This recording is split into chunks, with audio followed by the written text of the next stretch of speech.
नमस्कार मित्रों, मैं नीरज सक्सेना, फिजिक्स फैकल्टी। पिछले लेक्चर में हमने प्रत्यावर्ती धारा न्यूमेरिकल सहित एंड कर दिया है। इसका एक तरह से पार्ट 1 क्लोज हो गया। हाँ, पार्ट 1 में विद्युत चुंबकीय तरंग बचता है, तो विद्युत चुंबकीय तरंग और संचार तंत्र यानी पार्ट 1 का लास्ट चैप्टर और पार्ट 2 का लास्ट चैप्टर, ये मैं दोनों साथ पढ़ाऊंगा। वो आपको फिर दोनों साथ पढ़ाऊंगा तो बेटर समझ में आएगा। तो इसलिए मैंने जो प्रत्यावर्ती धारा है वहीं पर पार्ट 1 को क्लोज कर दिया। हालांकि उसमें एक छोटा सा चैप्टर जो बता रहा हूं मैं आपको, विद्युत चुंबकीय तरंग, बाकी रह गया, जिसके लिए मैंने आपको कह दिया कि मैं पार्ट 2 के एंड वाले चैप्टर के साथ उसे सेट करूंगा। ठीक है, अब अपन पार्ट 2 का पहला चैप्टर पढ़ने जा रहे हैं, किरण प्रकाशिकी। है ना? मैं ऐसा मानता हूं कि किरण प्रकाशिकी या प्रकाशिकी कहते हैं, ठीक है, छोटी क्लास में भी आ जाती है, लेकिन यहां 12th में ये किरण प्रकाशिकी या प्रकाशिकी को समझने का अंतिम अवसर है और यहां पर समझ में भी आ सकती है। उसका रीजन है कि बहुत ही सरलीकृत इसको कंफर्ट करके दिया गया है ना? तो अपने जो एकेडमिक सिलेबस है, हालांकि ठीक है अपन उससे भी थोड़ा सा बाहर तो निकलेंगे, तो एकेडमिक सिलेबस जो रेंज है उसके अकॉर्डिंग देखें तो ऐसा नहीं लगता कि आपको कहीं किसी प्रकार की दिक्कत आएगी। मैं भी कोशिश करूंगा, है ना? बस आपको तो ये है कि जैसे चित्र अब मेरे पास तो ठीक है, जैसे चित्र बनेंगे मैं बेटर तो कोशिश करूंगा कि अच्छे से अच्छे चित्र बने, है ना? लेकिन आप जरूर मेरे साथ का मतलब जैसे मेरे लेक्चर को सुन चुकने के बाद जिस तरह की चीजें कही जाएं आपको चित्र बनाने की, वो आप खुद व्यक्तिगत बना के देखें, है ना? यानी अगर आप ऑफलाइन होते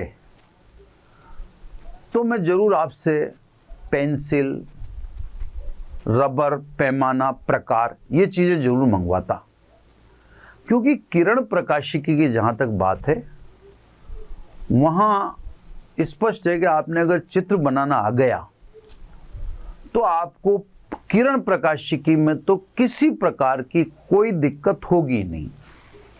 ये मैं मानता हूं कि चित्र में ही सारी बात है, समझ गए ना आप? तो आप ठीक है मेरे साथ तो नहीं बना पाएंगे बाय द वे, लेकिन फिर भी अगर किरण प्रकाशिकी को बेहतर समझना है, रटना नहीं है, समझना है, तो आप भी चित्र बनाएं। जो जैसे एपिसोड में चित्र बनते जाएंगे वो आप भी बना के देखें, नियम से बनाएं, नियम सब बताए जाएंगे आपको, है ना? तो आप भी उनको फॉलो करें। चित्र बनाते फिर आप समझ जाएंगे इसमें थ्योरी में क्या लिखना है, कैसे लिखना है, वगैरह वगैरह, है ना साहब? तो ये चीजें आपको भी पता पड़ जाएंगी। ठीक है साहब?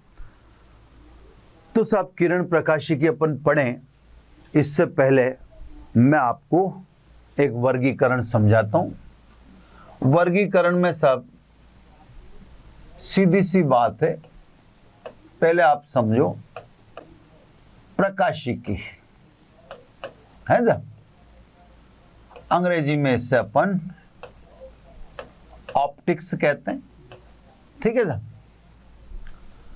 प्रकाशिकी भौतिक विज्ञान की वह शाखा है जिसमें प्रकाश वो उससे संबंधित घटनाओं का अध्ययन करते हैं। तो सब फिजिक्स की एक ब्रांच है जिसे अपन ऑप्टिक्स कह रहे हैं। इस ब्रांच में प्रकाश वो उससे संबंधित घटनाओं का अध्ययन किया जाता है। प्रकाशिकी को 2 भागों में बांटा गया है ना? इसका एक भाग है किरण प्रकाशिकी, इसका एक पार्ट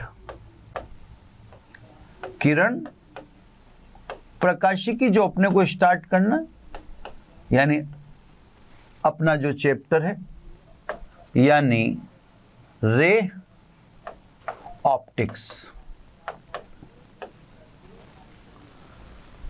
प्रकाश सरल रेखा में गति करता है ना। अब पहले तो ये जाने कि ये कैसे पता पड़ता है कि प्रकाश सरल रेखा में गति करता है। तो इसका सिंपल सा तरीका है, जिस प्रकाश में आपकी परछाइयां बनती हैं या जिस प्रकाश में आपकी परछाई बने, तो आप समझ जाएं वह प्रकाश सरल रेखा में चल रहा है। आप एक अवरोध थे, सरल रेखा में चलने वाले प्रकाश के लिए आप एक अवरोध थे, तो आप जहां रहे वहां प्रकाश पड़ नहीं पाया, मतलब वहां पर आपकी परछाई बन गई। अगर वह मुड़ सकता होता तो आपकी परछाई में अतिक्रमण कर लेता, घुस जाता, और घुस जाता तो आपकी परछाई नहीं बन पाती है साहब।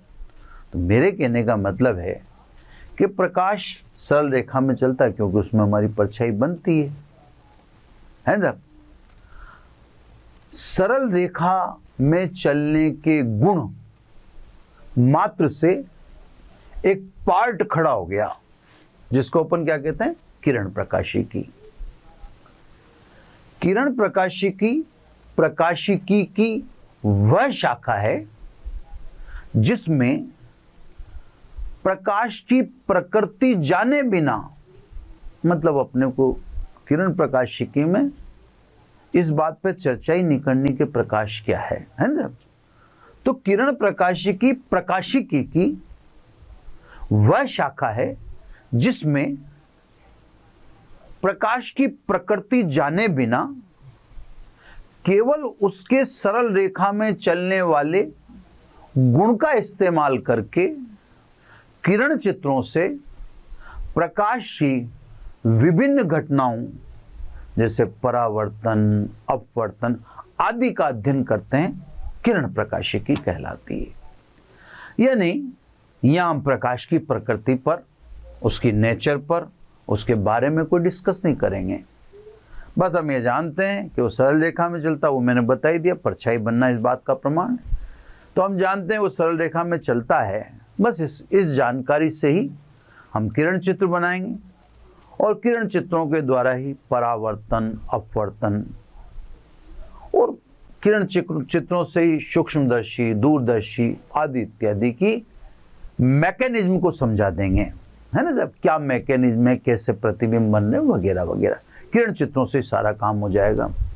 तो ये पार्ट हुआ किरण प्रकाशिकी जो हम स्टार्ट करेंगे, है ना, जिसमें मैंने आपसे कह दिया कि आपको चित्र बनाना आ गया, चित्र में आपकी मास्टरी होगी तो फिर इसकी थ्योरी याद करने की जरूरत आपको नहीं पड़ेगी। अब प्रकाशिकी की दूसरी शाखा बी, है ना।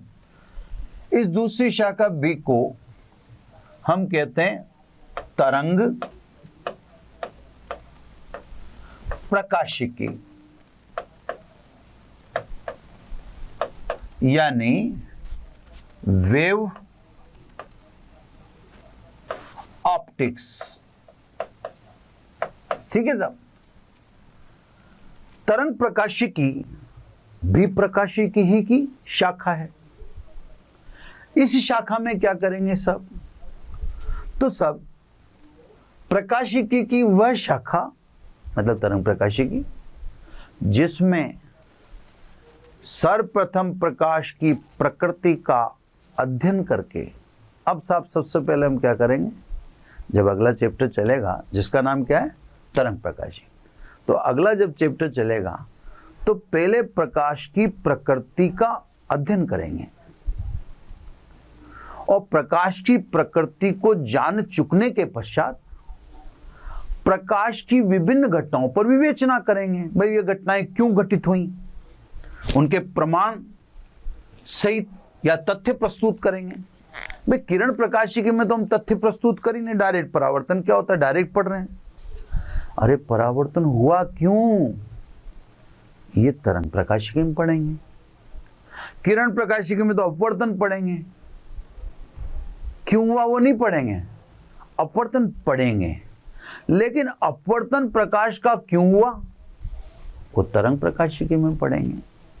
तो कहने का मतलब तरंग प्रकाशिकी की वो वाली शाखा है जिसमें प्रकाश से या प्रकाश की प्रकृति को जानकर प्रकाश से संबंधित विभिन्न घटनाओं की विवेचना की जाएगी और उन घटनाओं के मूल में जाएंगे, कारण जानेंगे। इस शाखा को अपन कहते हैं तरंग प्रकाशिकी। तो मित्रों, अब हमारा सबसे पहले स्टार्ट करना है किरण प्रकाशिकी। स्लो रहूंगा मैंने आपको कह दिया कि ये बच्चों के लिए प्रकाशिकी को समझने का अंतिम अवसर है। मैं उस अवसर को आपके हाथ से नहीं जाने दूंगा, तो मैं इसको बड़ा स्लो मूवमेंट में समझा के पढ़ाऊंगा। और आपके लिए मैंने बता ही दिया कि आप इस चैप्टर को जब पढ़ें तो आप पेंसिल, पैमाना, प्रकार, रबर इनका इस्तेमाल करके पढ़ें, शानदार समझ में आएगा। ठीक है ना? तो सब अब अपन चैप्टर स्टार्ट करते हैं। अपने चैप्टर का नाम किरण प्रकाशिकी। एक बात और मैं आपको समझा देता हूं। प्रकाशिकी टोटल एकेडमिक की बात करेंगे अगर, यानी उन बच्चों की बात करें जो 12वीं का पेपर इस साल दे रहे हैं, क्योंकि ये तो अपलोड है वीडियो, तो जो 12वीं पढ़ रहे हैं उन बच्चों के लिए विशेष रूप से बता दूंगा कि यह 12th सिलेबस में सबसे कॉस्टली चैप्टर है ना। सबसे कॉस्टली का मतलब ये हुआ कि इस चैप्टर के सर्वाधिक अंक हैं, सबसे ज़्यादा अंक का चैप्टर है ये। और एक बात और भी बता दूं, ये दोनों प्रकाशिकी के लिए कह रहा हूँ, ये नहीं कह रहा कि किरण प्रकाशिकी, टोटल प्रकाशिकी कह रहा हूँ। दोनों चैप्टर मिला के सबसे ज़्यादा अंक है अपने 12th सिलेबस में, सबसे ज़्यादा अंक भार इन्हीं का है। दूसरी एक बात बता देता हूँ मैं आपको कि इसमें से न्यूमेरिकल की श्योरिटी है, न्यूमेरिकल आएगा ही। अगर आप आरबीएससी के स्टूडेंट हैं बाय द वे, तो आप समझिए 2 से 3 नंबर का न्यूमेरिकल आएगा।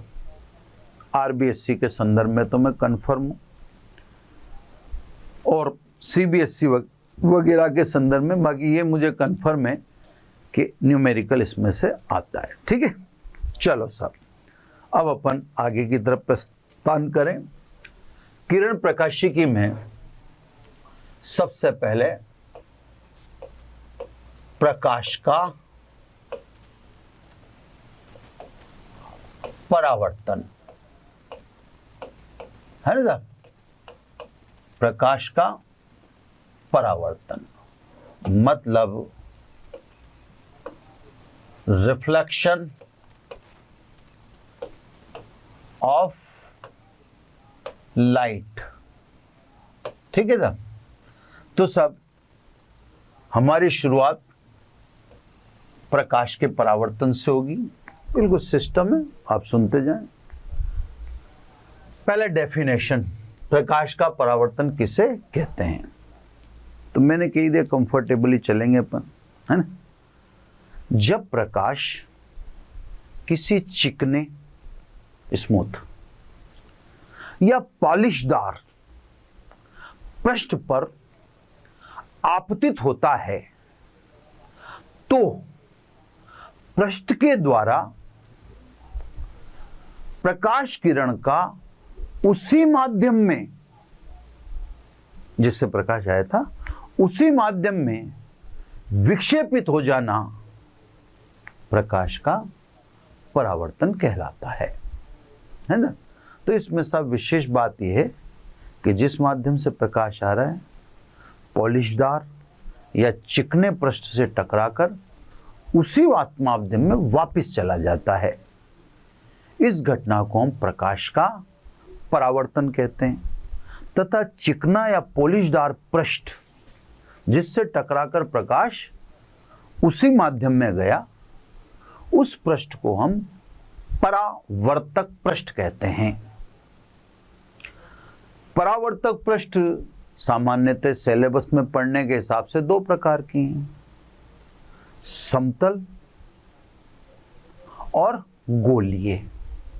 इसका मतलब मैं दो प्रकार के दर्पण पढ़ने, एक तो समतल दर्पण पढ़ना है और गोलीय दर्पण पढ़ना है। ठीक है साहब, समतल दर्पण गोलीय दर्पण पढ़ चुके हैं, उसके बाद परावर्तन समाप्त हो जाएगा, फिर अपवर्तन प्रारंभ होगा। क्लियर होगी बात है ना?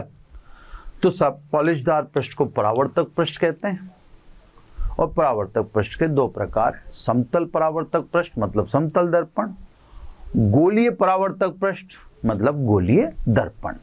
ठीक साहब। अब दूसरी बात, एक टॉपिक मतलब डेफिनेशन अपन पढ़ चुके हैं ना, तो अपन ने परिभाषा पूरी कर ली है। ठीक है ना साहब, अब बारी बारी से लिखता जाऊं, मैं करूंगा पैशनेट होके, कोशिश यही करूंगा ना। अब दूसरी बात आ जाओ साहब,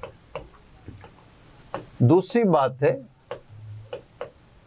परावर्तन के नियम, है ना। अब मेरा व्यक्तिगत अनुभव है सर कि सब कुछ होना जाना नियम से ही है। आप चाहे कैसी पृष्ठ ले आओ, होगा तो सब किससे? नियम से, है ना। स्क्रीन में ये प्रॉब्लम, परावर्तन के नियम से। तो परावर्तन के नियम की बात को समझिएगा आप, है ना। ये नियम क्या कहता है उस बात को आप समझना, है ना। देखो यही है सब कुछ, अभी मैं सब समझा दूंगा आपको, है ना। ये सब परावर्तक पृष्ठ, परावर्तक पृष्ठ मैं सब चित्र कोशिश करूंगा कि बेहतर सुंदर से सुंदर बने। हालांकि मेरे पास यहाँ कोई स्केल वगैरह ऐसा है नहीं, लेकिन बेहतर कोशिश होगी मेरी। ठीक है, तो ये सटीक परावर्तक पृष्ठ मेरी तरफ से तो बन गई। ठीक है, चिकना तल जिसे कहते हैं अपन। अब देखो मेरी बात को हूबहू सुनते जाओ आप, और वही आपको करना है। तल के अभिलंब या तल के लंब, ये तल का लंब 90 डिग्री, है ना। तल के लंब को अपन बोलते हैं अभिलंब। बात आप सुनी हुई होंगी, आप ऐसा सोचते होंगे, पर मैं सुनाऊंगा, वो भी आपको ध्यान रखना है। अब देखो सब, चाहे परावर्तन पढ़ें चाहे अपवर्तन पढ़ें, अगर तल का लंब यानी अभिलंब आपने नहीं खींचा तो कोई चित्र बनने वाला नहीं है। तो सब किसी भी किरण प्रकाशिकी के चित्र को बनाने के लिए सबसे पहली आवश्यकता किसकी? तल के लंब यानी अभिलंब की। चाहे वो पृष्ठ गोलाकार हो, चाहे वो पृष्ठ समतल हो।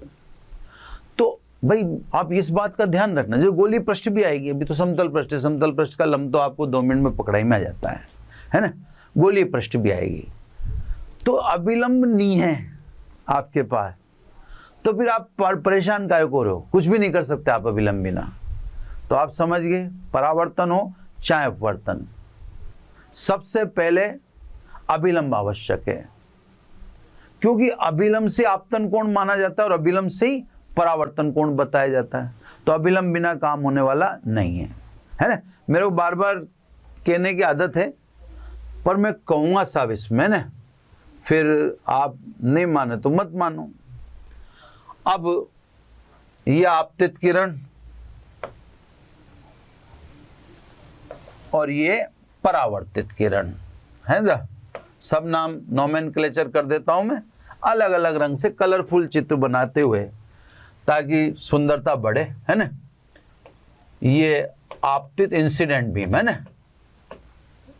आपतित इंसिडेंट रे, इंसिडेंस रे इसे इंग्लिश में बोलते हैं ना। मैं इंग्लिश नेम भी बोलने की कोशिश करूंगा। आपतित किरण, इंसिडेंस या इंसिडेंट रे। अभिलंब से आपतित किरण के कोण, मैंने कहा था ना अभिलंब बिना काम नहीं चलता, इस कोण को बोलेंगे आप आपतन कोण। आपतन कोण आपने 50 बार पढ़ा होगा, लेकिन बस मेरे हिसाब से सुनते जाइए आप, ठीक है। अब इधर आ जाइए, इस किरण को आप बोलेंगे रिफ्लेक्टिव या रिफ्लेक्टेड भी बोल सकते हैं, रिफ्लेक्टिव या रिफ्लेक्टेड रे, परावर्तित किरण, है ना, रिफ्लेक्टेड रे। इसका कोण भी किससे लेते हैं? अभिलंब से। अब आप समझ गए होंगे कि अभिलंब की क्या इंपॉर्टेंस है। इस कोण को क्या बोलेंगे? परावर्तन कोण, है ना, ये इसको बोलेंगे परावर्तन कोण। नोमेनक्लेचर सब आगे, सब कोण के नोमेनक्लेचर भी हो गए, किरणों के नोमेनक्लेचर भी हो गए। तो अब आप समझ गए होंगे कि आई और आर बिना चित्र बनना नहीं है, और आई और आर किससे लेते हैं? अभिलंब से। इसलिए किसकी इंपॉर्टेंस है? अभिलंब की, है ना। तो चित्र में सबसे पहले अभिलंब का जुगाड़, है ना, मतलब तल के लंब। अब नियम, नियम कितने सब? 2 नियम हैं। पहला नियम है आपतित किरण, अभिलंब तथा परावर्तित किरण तीनों एक समतल में होने चाहिए। यानी जैसे मान लो आपतित किरण और परावर्तित किरण बोर्ड पर है और अभिलंब ये रहा, नहीं, ये नहीं चलेगा, ये नहीं हो सकता। तीनों का एक समतल में होना जरूरी है। ये पॉसिबल नहीं है, क्योंकि आपतित किरण और परावर्तित किरण तो बोर्ड पे है और अभिलंब मैं बोर्ड के लंबवत कर रहा हूं। ये पॉसिबल नहीं, क्योंकि फिर आपतन कोण कैसे लोगे और परावर्तन कोण कैसे बताओगे, है ना। समझ में आ गया पहला नियम? आपतित किरण, अभिलंब, परावर्तित किरण तीनों एक समतल में होने चाहिए, ठीक है। दूसरा नियम, दूसरा नियम है आपतन कोण व परावर्तन कोण दोनों बराबर होने चाहिए। यानी कोण I बराबर कोण R। अब जितने भी आपके चित्र बनेंगे, जितने भी, बस आप ये ध्यान रखना कि I और R बराबर होने चाहिए। किसमें? परावर्तन में। सारे चित्र इसी से बनेंगे, I बराबर R से। मैं बना के दिखाऊंगा आपको। चलो सब 2 टॉपिक हो गए, है ना। अब तीसरे टॉपिक, है ना।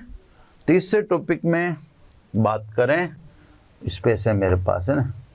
अब आ जाओ प्रतिबिंब, मतलब इमेज। ये तीसरा टॉपिक।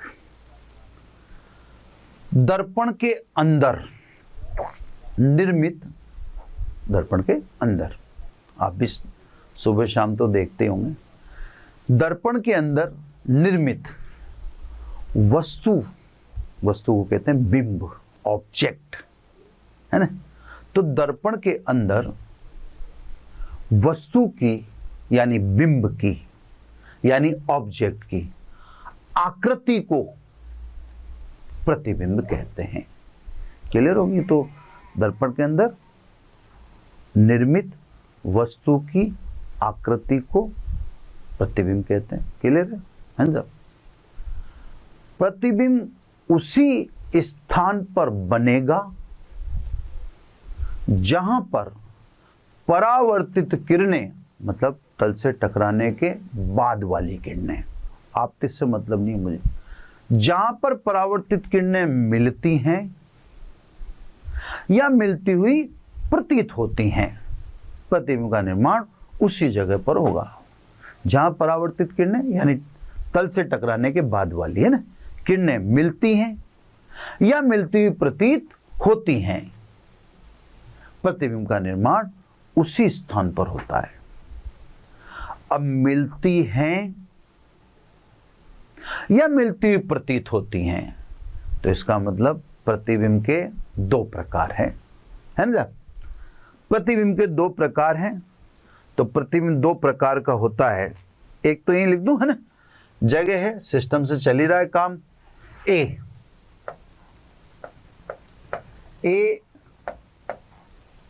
वास्तविक प्रतिबिंब है ना, यानी रियल इमेज। क्लियर? वास्तविक प्रतिबिंब। तो सब यदि दर्पण से परावर्तित किरणें प्रतिबिंब के स्थान पर मिलती हैं, यदि परावर्तित किरणें प्रतिबिंब के स्थान पर वास्तव में मिलती हैं, तो प्रतिबिंब को वास्तविक प्रतिबिंब कहते हैं। दोबारा सुने, दर्पण से परावर्तित किरणें यदि प्रतिबिंब के स्थान पर मिलती हैं तो प्रतिबिंब को वास्तविक प्रतिबिंब कहते हैं, रियल इमेज। वास्तविक प्रतिबिंब सदैव उल्टे होते हैं, इनवर्ट। क्लियर? अंग्रेजी भी मैं साथ साथ बोलता हूं ताकि दोनों बच्चे, मैं तो चाहता हूं ज़्यादा से ज़्यादा मैं इसको पढ़ाऊंगा इतना कंसेप्चुअल कि वीडियो से ही मेरा ख्याल है पूरा काम चल जाए, एंड तक देखना है। इतनी कंसिस्टेंसी रखूँगा, जैसे मैंने एससी में भी आपने देखा होगा बहुत कंसिस्टेंसी रखी है एससी वाले चैप्टर, इस वाले चैप्टर में भी मैं उतनी दम लगाऊंगा, है ना। तो सब वापस मैं बोल देता हूँ,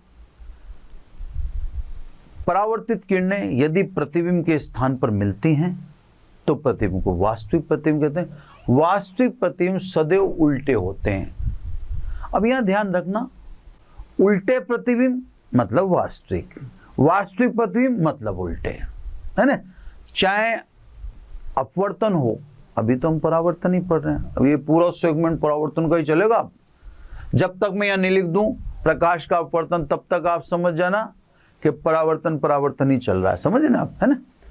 तो सब कहने का मतलब ये बातें जो मैं बोल रहा हूं ये अपवर्तन के लिए भी सत्य है ना। तो वास्तविक प्रतिबिंब सदैव उल्टे होते हैं और उल्टे प्रतिबिंब सदैव वास्तविक होते हैं। इन्हें स्क्रीन यानी पर्दे पर प्राप्त कर सकते हैं, इन्हें आप पर्दे पर प्राप्त कर सकते हैं। क्लियर साहब? बी में आ जाओ सब। आभासी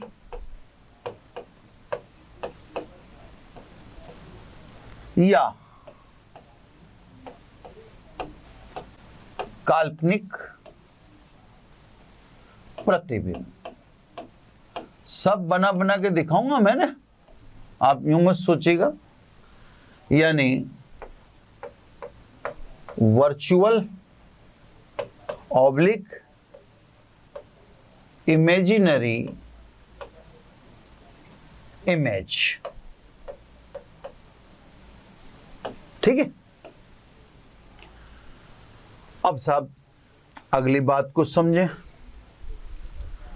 यदि परावर्तित किरणें प्रतिबिंब के स्थान पर मिलती हुई प्रतीत होती हैं, मिलती नहीं है, मिलती हुई प्रतीत होती हैं, तो प्रतिबिंब को आभासी यानी काल्पनिक प्रतिबिंब कहते हैं। ये सदैव सीधे होता है, मतलब इरेक्ट, ये सदैव सीधे होते हैं। इन्हें पर्दे पर प्राप्त नहीं कर सकते। क्यों? क्योंकि पर्दे पर प्राप्त करने के लिए इन पर लाइट डालेंगे और लाइट इन तक पहुंचने में असमर्थ है। लाइट इन पर पहुंचे कैसे? जैसे आपका प्रतिबिंब है, अब आपका प्रतिबिंब कहां बन गया? कांच के अंदर, समतल दर्पण के अंदर। समतल दर्पण के सामने अगर आप खड़े हो तो आपका प्रतिबिंब कहां बन गया? समतल दर्पण के अंदर। समतल दर्पण के अंदर जो आपका प्रतिबिंब बन रहा है वो आभासी है। अब आप उसे पर्दे पर प्राप्त करने के लिए उस पर लाइट डालो, तो लाइट कैसे पहुंचेगी? लाइट तो समतल दर्पण पे गिर के टकरा के वापस आ जाएगी बाहर। तो सब दोबारा पूरा सुनाऊंगा, है ना। यदि प्रतिबिंब के स्थान पर परावर्तित किरणें मिलती हुई प्रतीत होती हैं तो प्रतिबिंब को आभासी यानी काल्पनिक प्रतिबिंब कहते हैं। ये सदैव सीधे होते हैं। सीधे मतलब काल्पनिक, काल्पनिक मतलब सीधे, दोनों बातें एक साथ, है ना। इन्हें हम पर्दे पर यानी स्क्रीन पर प्राप्त नहीं कर सकते हैं। क्यों नहीं कर सकते हैं? क्योंकि पर्दे पर प्राप्त करने के लिए इन पर जो प्रकाश हम डालेंगे वो प्रकाश उस आभासी प्रतिबिंब तक पहुंचने में असमर्थ है, वो बीच में तल से टकरा कर वापिस आ जाएगा, इसलिए इन्हें पर्दे पर प्राप्त नहीं किया जाता। अब आपने ए भी सुना, बी भी सुना। ए पे बोला परावर्तित किरणें मिलती हैं, बी में बोला परावर्तित किरणें मिलती हुई प्रतीत होती हैं। तो सब प्रतिबिंब के निर्माण के लिए कम से कम आवश्यक किरणों की संख्या कितनी है? 2 है ना। तो प्रतिबिंब का निर्माण करने के लिए आवश्यक किरणों की संख्या 2 होती, मतलब आप 2 किरणें तो बनाओ तभी प्रतिबिंब का निर्माण होगा। वैसे 2 से ज्यादा बनाने की जरूरत भी नहीं है। जब 2 से प्रतिबिंब का पता पड़ गया, पोजीशन पता पड़ेगी, तो काय को अपन 3-4 बनाएंगे, है ना। तो 2 किरणों से ही प्रतिबिंब बन जाता है, ठीक है। यानी जो भी हम किरण चित्र बनाएंगे अब आपके सामने, वो बस कितने किरणों के बनाएंगे? 2 किरणों के। ये तो हो गया सब प्राइमरी सारी बात। अब अपन ने कहा था पॉलिशदार या चिकनी पृष्ठ है 2 प्रकार की, समतल परावर्तक पृष्ठ मतलब समतल दर्पण। अब साहब अपन चालू करेंगे समतल परावर्तक पृष्ठ। समतल परावर्तक पृष्ठ मतलब सीधा सीधा आप समझ जाओ, जो अपन पढ़ने जा रहे हैं वो अब पढ़ रहे हैं समतल दर्पण। समतल दर्पण और दर्पण प्लेन मिरर है ना, प्लेन मिरर, ठीक है। अब समतल दर्पण में ऐसा करते हैं, सबसे पहले अपन समतल दर्पण में प्रतिबिंब का निर्माण करते हैं। मैं आपसे जो कहना चाहता था कि एक बार आपको किरण चित्र बन जाएगा तो फिर आपको बोलना आ जाएगा, तो मैं वो आपको करके दिखाता हूं। तो सब समतल दर्पण अपन पढ़ने चालू हो चुके, अभी गोलीय दर्पण की बात ही मत सोचो, क्योंकि इसका पहले हम एक वो बना देते हैं चित्र बनाते ही फिर हम कंफर्ट हो जाएंगे।